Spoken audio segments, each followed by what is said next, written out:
In today's video, I am going to teach you how to customize Google Chrome homepage.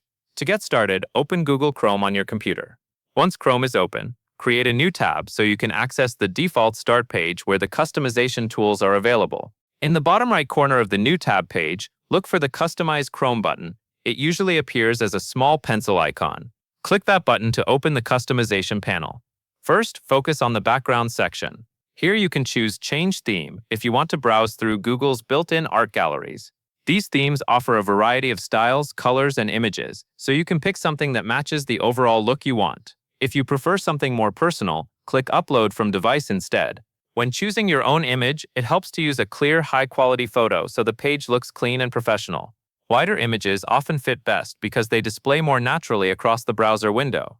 After setting the background, move to the color settings. Under Appearance, choose a browser frame color that works well with your background image or selected theme.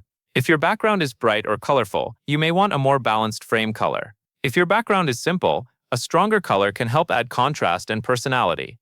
Once you are happy with the result, you are done. Your customized Chrome homepage will now reflect the changes you selected. That covers everything you need to know.